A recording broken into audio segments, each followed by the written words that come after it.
You see, when you're looking for a new job, you are really excited. You can't wait to meet new colleagues. You can't wait to earn your first salary. But something that nobody ever told us is, we never had these conversations before, our workplaces can be toxic. And when you go to a workplace, you can actually be bullied. And that is the essence of our conversation today at Talk, Share and Inspire. My name is Erica Okeyo. I'll be your host for today, and I am joined with a guest, and together we'll delve into this. We'll actually look at what is a toxic workplace? What does office bullying look like? If you can identify some signs that you have seen in yourself or in someone else, and what can you do moving forward? So without further ado, allow me to introduce to you Selina. Hi, Selina. Hi, how are you? I'm fine. How are you? I'm fine, thank you. You look very nice. I hope someone has told you. If not, Asante I am sana. telling you, you look very nice. I like the African headband. Someone told me mbona navaa kama Ellen White, and I'm thinking this couture, it's not me trying to be. You leave them. You look nice. That's the point.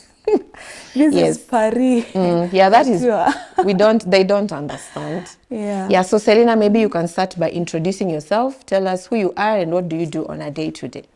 Oh, so I'm Selina Kwamini. I'm a researcher, Okay. public health, and my day-to-day work involves doing research, study designs, data in public health. So social research. Social research and public health. Okay. Yeah, so I'm a consultant for both government and development world. Yeah. Ah, okay. So for public health, you're the kind of people who used to do research and, you know, tell us this is what we should start washing our hands during COVID. Yeah. Okay. Actually, I did population studies, and part of it's the things that you're talking about. Yeah. Okay, awesome. So for how long have you been working? So on and off, I mean, as a hustler, it has been like 5 years, but consistent consultancy as a researcher, it's now 2 years. Yeah. Okay. So you have like a total of 7 years Yeah. of experience, meaning you've worked in different offices, Yes. you've interacted with different colleagues and things like that. Yeah, And you know, that is now what we want to talk about today. I'm sure it's not been the same in every place. It's not. How has it the been for you, by the way? same. Or even just adapting to a new workplace? I think, as I liked your introduction, no one prepares you. Yes. And we have this saying that the church is a hospital for sinners. I think also the workplace, is also a hospital of some sorts. I don't want to call sinners, but yeah, sinners. it is a hospital, just as the church is. And particularly because my undergrad was in sociology, when you understand that people are coming with different personalities and different attachment styles, that also it's not just home, it reflects in the work. So obviously you're bound to have different experiences. So I've been in government. I've experienced at least public issues, and also in NGOs also it's different. There are politics, but still slightly different, but politics is still politics at work. Yeah. Okay, so how does that look like? I mean, in an NGO setting, because like in the NGO world, there's pro-human rights and things like that. And then I believe I've not had any experience working with government, but you know, with government things are easy. And is it really true, or are my thoughts misguided?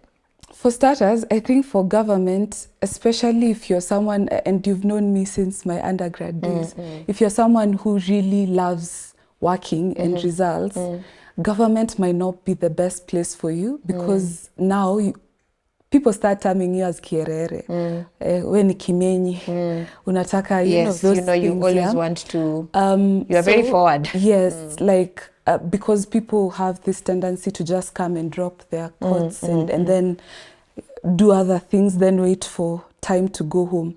So if you are genuinely looking for some, if you are someone who is interested to work, that might not be the best place For to start. starters, But also, if you're someone who wants maybe to pursue things like higher education, then that allows you that room.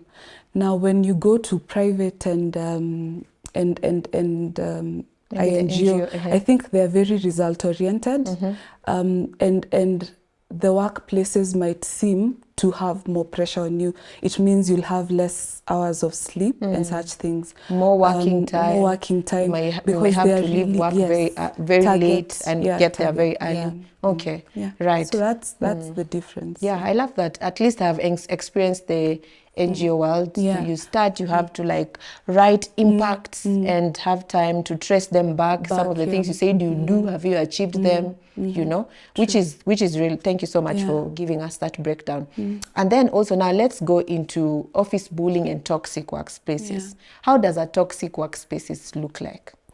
So and I'll need your clarification. So when I look at toxic workplaces and bullying, I see a situation where it's all under abuse, and abuse at workplaces can be it can be either psychological, it can be verbal, it can be physical or sexual. Okay, so psychological. Okay, so for example, for psychological, does it look like someone sabotaging you or not telling you nice things? Yeah, so so sometimes they overlap because psychological abuse now includes bullying.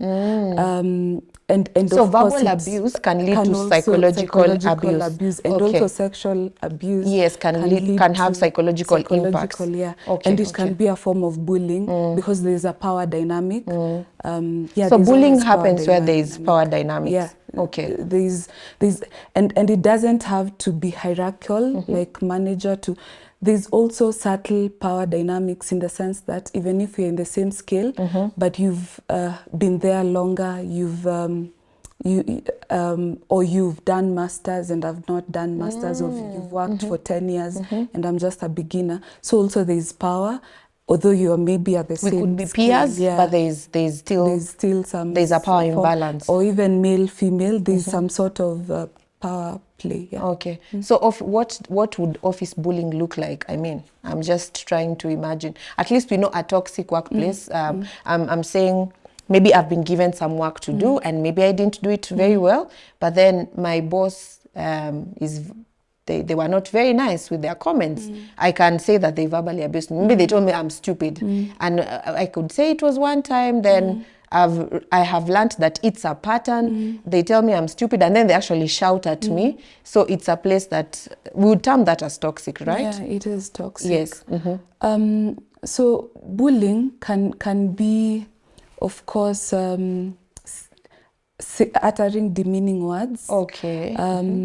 Or sometimes it can be in form of there's this it's called subtle.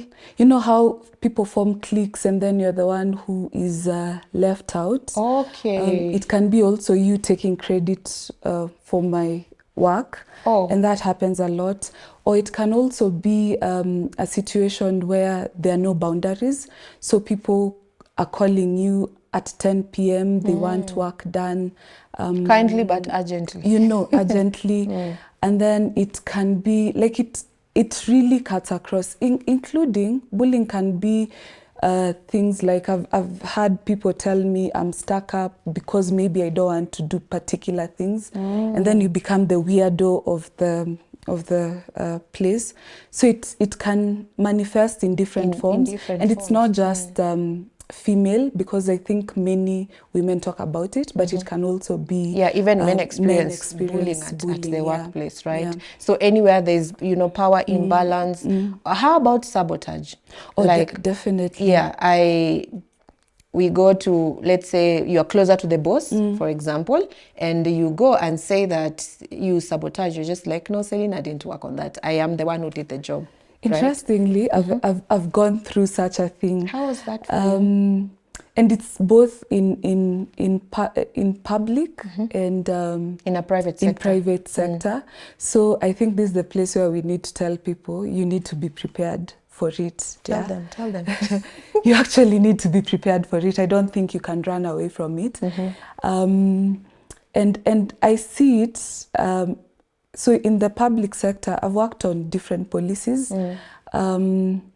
including a policy like, you know, betting, radio regulation on betting. But every time I remember when, after we've worked on the document, it was I and other colleagues, this in government. And then when it gets to the place where now the CEO is aware, people will go to Naivasha and you will not be part of that team. And you can't even tell this is the work that you've done. It's been completely changed. Yeah, it's been completely changed. In my private sector, I prepare reports for the research that I've done, and people will actually blatantly say that you didn't do anything, and honestly, it is you. You find people, when the opportunities may be big opportunities, I've been left out, even in traveling opportunities, and people will present your work. And I don't think it's just even in the work, because I'm interested in academia. It's also in academics. Yes, you will have a good research proposal, and your lecturer might take it up with other people. And get funding for it. Yeah, and get, you know, awarded, rewarded, recognition, and you won't. Yeah. You know, this is very important and insightful, because I really never thought, I thought bullying ended in high school. You know, when you were bullied because you were a Form 1 or you just joined high school. Here we call them Form 1s. I thought that is where bullying was. But then just to learn that you can always be bullied, and you said that we need to prepare for it. Let's just hold that thought, because at some point we will help a young person see what are some of the things, what can they do if you notice that you're actually being bullied or you are in a toxic workspace. Then now, what's the importance of actually having this conversation on bullying and toxic workspaces? Like, what impact can they have on someone?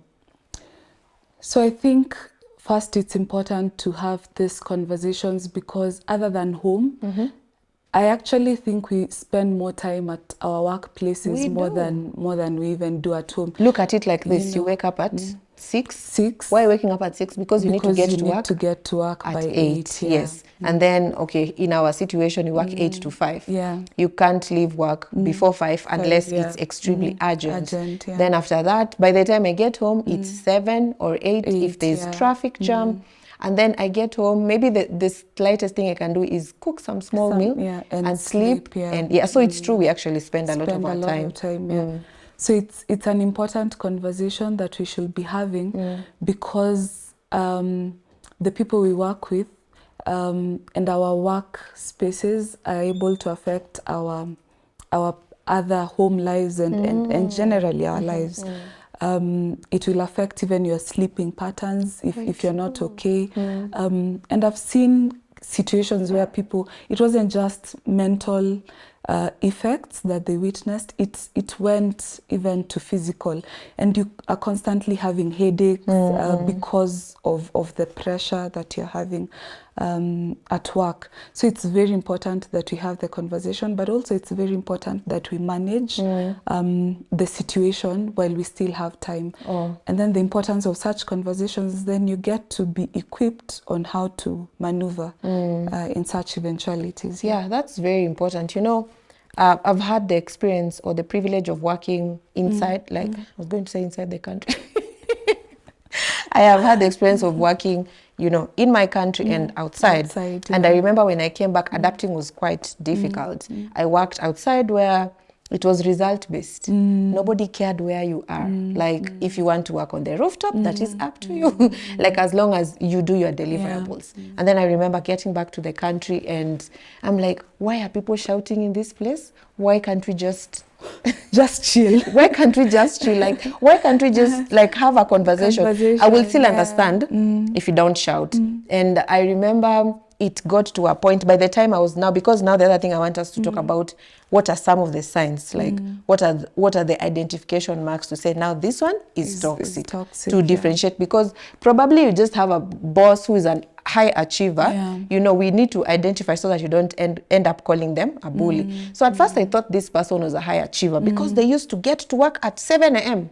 And they brand themselves outside as high achievers. Yes, usually, exactly. So this person would get to work at 7 a.m. and you get there at, I am those people who believe if it's 8 to 5, let's stick to 8 to 5. So you get there at 8 and then you start working and like this person would like always be shouting. I never really used to understand why people are shouting. So I didn't stay there for too long and I opted to leave. And I remember I did not, first of all, to be honest, I did not have the courage to even tell anyone that I'm planning to leave. Especially in an African context. Yes. First, because it had started affecting my mental health and how in this sense, how I was perceiving myself. Because this person will always tell you, you are not even helping us with anything. And you know, such kind of comments really get to you. As you've said, it has a way of impacting also like your other aspects of your lives.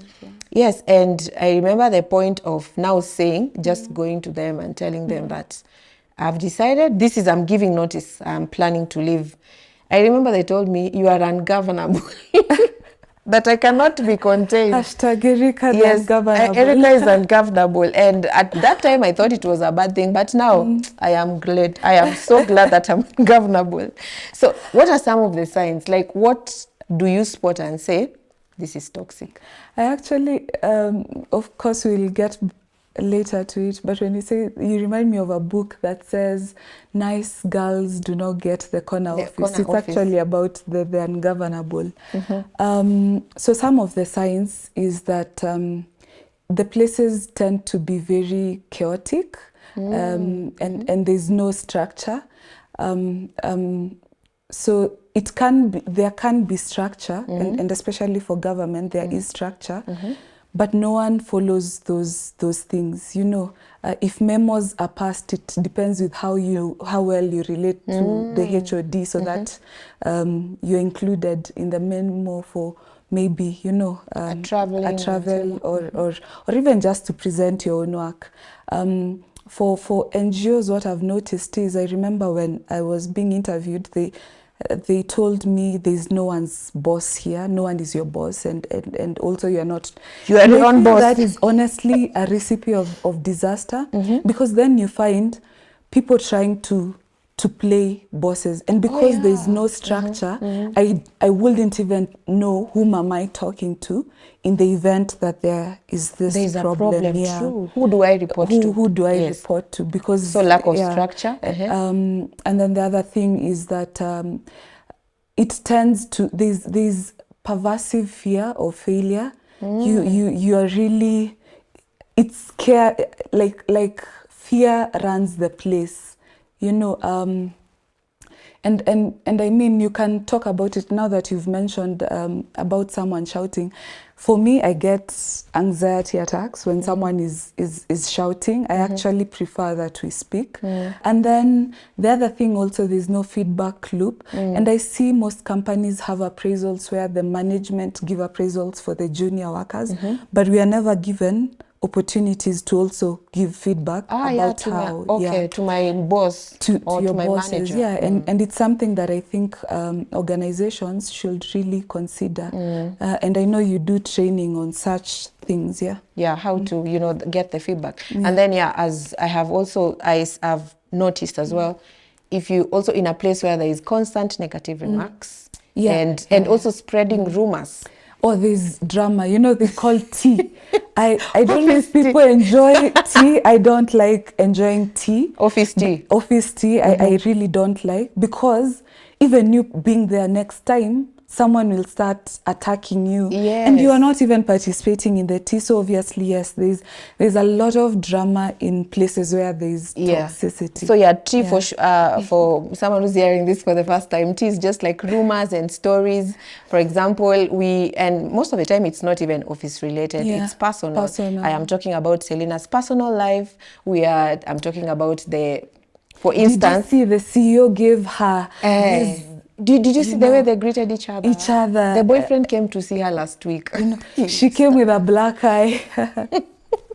Yeah. Oh, she's not married. Oh, exactly. So those are some of the identifying features of a toxic workspaces. Yeah. Constant negative remarks. If there's fear of failure, you just want to be your best every time, because you know if you fail, somebody's going to, they're not going to be very nice on you. And also probably if you're constantly feeling anxious, and also probably what kind of management do you have? Yeah. Is it easy for you to give feedback? If it's not, that is an identifying feature of a toxic workspace. And now I'm just really thinking of somebody who is in a toxic work situation.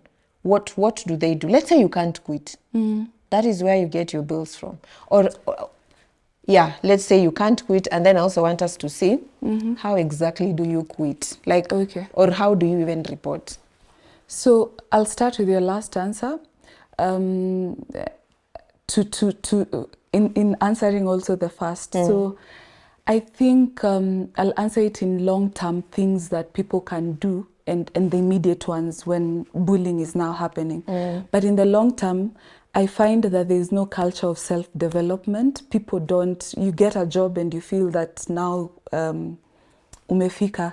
And I really would want each one of us to have, you know, even our fundamental beliefs, the last one is growing in Christ. And I think we should have a growth mindset. So we should not just be baptized and sit in church. You know, and so we shouldn't just get jobs and sit and at settle. work. Because then people start walking all over you or on you. But when you have authority in the things that you're doing, the relationship is different. The conversations are definitely different.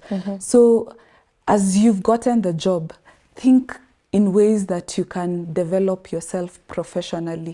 Pursue those masters, those short courses. I know even if they will get offers, you bullied, right? Yes, even if they'll get you bullied. And it will only be for a while when you're starting out.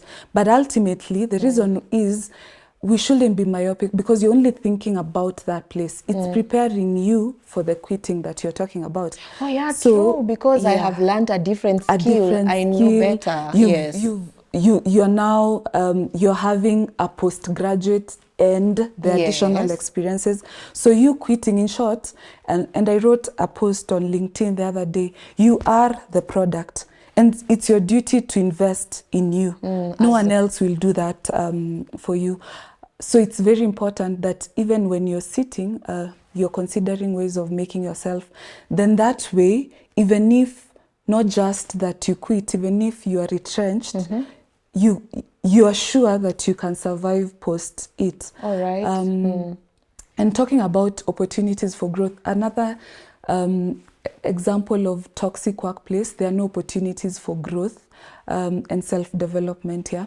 And then the other way we can also do is I think also cultivate reading culture, know your boundaries. I think the issue I want you to build on that boundaries part a little bit. You know, we are talking about somebody who is already in a workplace and they're like, you know what, this is toxic, I need to do something about it.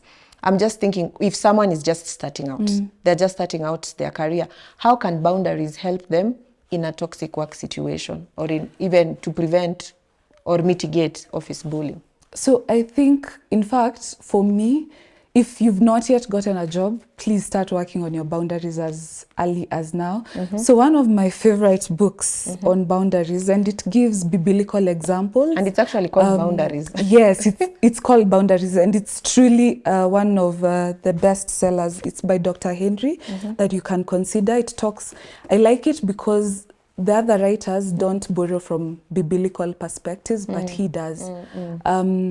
Cultivate your boundary culture as early as now, so that you're not getting in thinking you want to be liked. And it's not bad to want to be liked, but then you know, these are not my friends, they're my colleagues. And there is, you know, from the word go, set it. So that, because once you've not set it, it's hard to, after a year, come back and say, you know, I didn't like how you spoke to me. Because from the word go, you've been quiet when they're Okay. giving those Negative remarks or Yes. just speaking So it's anyhow. hard, yeah. You've been participating in the rumors, in the rumors, tea. yeah. How do you all of a sudden tell us, Tell us you don't want guys, to I'm not joining you for tea yeah. today. So So I that work on is my part- boundaries yeah. before. Before. And I've come to realize like one of the most important things when it comes to boundary setting is self-awareness. Yes. I know myself. I know I cannot do this. As you've said, Yes. you don't like office gossip. So you know, so that by the time I'm going to a workplace where people love office gossip, I'm just like, I am That out is of not this. my cup of Yes. tea. Yeah. And I just want to pivot the conversation a little bit to a toxic workplace or office bullying can sometimes be so intense and it may have to go legal. At what point do you now consider taking this out and, you know? So part of we spoke about long-term things that you should do now in the event that bullying is happening. So I think immediately, for starters, pray. I tell, and my friend reminds me about this, if God has given you something, he sustains it. It's not your job to think of ways how you should be sustaining it. Two, there is a verse in Proverbs that says that it's God who sways the opinion of the kings to your side, yeah? So he gives us the grace even to go and speak. So I don't know how this works. Talk to your HR first before you escalate it to the legal. You can't have missed the channels. You can't bypass them, okay. So you have to talk to your HR. And then two, in your process of bullying, learn to document everything. Say receipts, please. So if it's Even a if negative someone comment, calls you, if it's a call. So please. if I've noticed first that the first time, Selena, you spoke to me, you were not so kind. So the second time when you begin to speak to me, I record. Okay. So preferably, I understand that recording calls, it's illegal. Yeah. So what I okay. would refer is, if you're doing an email, start with the conversation on the call. So you can say, following our discussion on call. All right. Where you said, so you can put it, just find a way of, or alternatively, just tell the person, if you don't mind, can you write an email to me? Please, and this generation, I like it because we love receipts, because tea needs receipts. Please keep those receipts because HRs, they'll want you to describe those things. Awesome. Thank you so much, Selena. That was really, really insightful. I learned the fact that people should document is something that I have learned. I hope you were able to pick insights on some of the things you can do. And I don't know if you know, but having or not being in a toxic work or talking about toxic work environment is very important to building a healthy workspace. And God desires that we may have life and life in abundance. And I pray that for you in your workspace. Please share this to your friends and anyone you know who is in this situation. And we cannot wait to have you once again in another episode of Talk, Share, and Inspire. Bye-bye. Thank you.